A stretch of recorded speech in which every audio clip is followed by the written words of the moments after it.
بسم اللہ الرحمن الرحیم۔ آپ نے حضرت عمر سے فرمایا، عمر تیرے زمانے میں ایک شخص آئے گا، اس کا نام ہوگا اویس، اس کا قبیلہ ہوگا مراد، اس کی شاخ ہوگی کرن، اس کا رنگ ہوگا کالا، قد ہوگا درمیانہ، اور ایک سفید نشان اس کے جسم پر ہوگا۔ جب وہ آئے تو تم اس سے دعا کرانا، علی تو بھی کرانا، عمر تو بھی کرانا، اور میں قسم کھا کے کہتا ہوں کہ اویس جیسوں سے دنیا بھر جائے تو عمر و علی کے ایک بدن کے بال کے برابر نہیں، لیکن اس کے ذریعے سے ایک پیغام آگے پہنچانا تھا۔ تو حضرت عمر اور حضرت علی حیران ہو کر دیکھنے لگے کہ ہمیں کہا جا رہا ہے کہ اویس سے دعا کروائیں، وہ ہم صحابی وہ تابعی۔ تو آپ نے فرمایا اس نے ماں کی ایسی خدمت کی ہے، جب وہ ہاتھ اٹھاتا ہے تو اللہ ہاتھ واپس خالی موڑتا ہی نہیں۔ یہ پیغام پہنچانا تھا کہ ماں باپ کے آگے جھکو۔ جس دیش میں آپ رہتے ہیں یہاں کام کی رفتار بہت تیز ہے، ماں باپ اگر موجود ہیں تو کم ہی خوش نصیبوں والے ہیں جن کو کچھ اولاد کی خدمت ملتی ہے، ورنہ دیواروں کے ساتھ ہی زندگی گزر رہی ہوتی ہے۔ تو عمر رضی اللہ عنہ جب خلیفہ بنے تو ہر سال حج کرتے تھے، ہر سال ان کو ڈھونڈواتے۔ اب مجھے یہ نہیں پتا درمیان کے کوئی سال ہوں گے کہ ایک سال آپ نے حج پر سارے حاجی اکٹھے کر لیے، ایسے اپنے سامنے کا کھڑے ہو جاؤ بھائی، سب کھڑے کر لیے، کہنے لگے بیٹھ جاؤ سارے یمن والے کھڑے رہو، تو سارے بیٹھ گئے، یمنی کھڑے رہے، کہ سارے یمن والے بیٹھ جاؤ، قبیلہ مراد والے کھڑے رہو، تو سارے یمنی بیٹھ گئے، مراد والے کھڑے رہے۔ اس سال میں یمن گیا جماعت میں تو اویس کرنی کے گاؤں گیا، ان کی جگہ پیدا ہوئے، جو ان کا قبیلے کے لوگوں سے ملا، اس علاقے سے گزرا، دیکھا کہ اچھا یہاں وہ ہستی پیدا ہوئی تھی۔ خشک پہاڑ ہیں، بالکل خشک پہاڑ۔ پھر آپ نے کہا مراد والے بیٹھ جاؤ، قرن والے کھڑے رہو، تو صرف ایک آدمی باقی بچے۔ تو آپ نے اس سے پوچھا تم قرنی ہو؟ کہ جی ہاں۔ اویس کو جانتے ہو؟ کہ جانتا ہوں، میرا سگا بھتیجا ہے، میرے بھائی کا بیٹا، لیکن وہ تو تھوڑا پاگل سا ہے، آپ اس کا کیوں پوچھ رہے ہیں؟ تو عمر رضی اللہ تعالیٰ عنہ رونے لگے، کہا وہ نہیں، تو پاگل نظر آتا ہے۔ پھر آپ نے پوچھا کدھر ہے؟ آیا ہوا ہے حج میں ہے؟ کہ جی ہے۔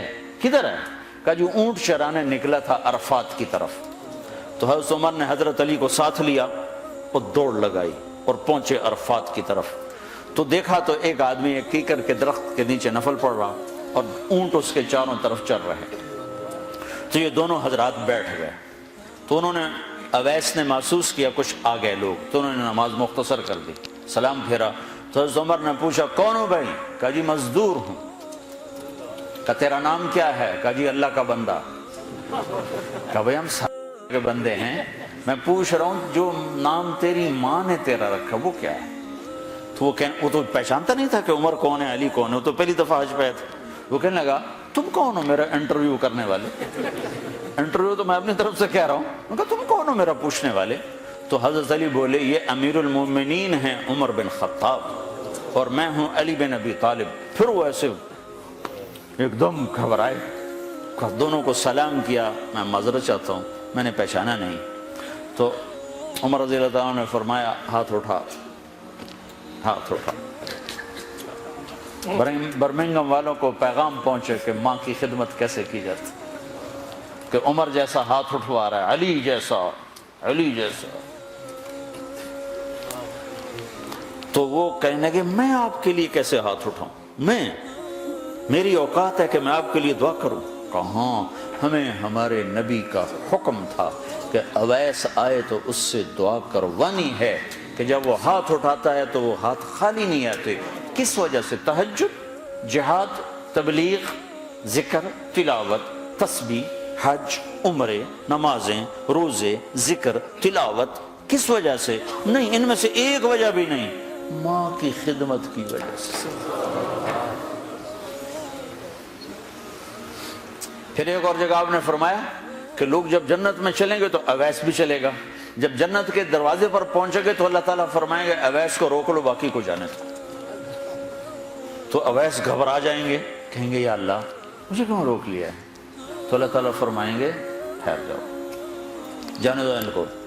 ہاں بھائی، اب یہ سامنے جہنم کے لوگ کھڑے ہوئے ہیں، تو شفاعت کر، تیری تو فعل لاکھوں انسانوں کو جنت میں ڈالو، تجھے اس لیے روکا ہے کہ تو شفاعت کر، جدھر تیری انگلی اٹھتی جائے گی ان کے لیے جنت لکھتی چلی جائے گی، ان کے لیے جنت لکھتا چلا جاؤں گا، جدھر جدھر تو انگلی اٹھائے۔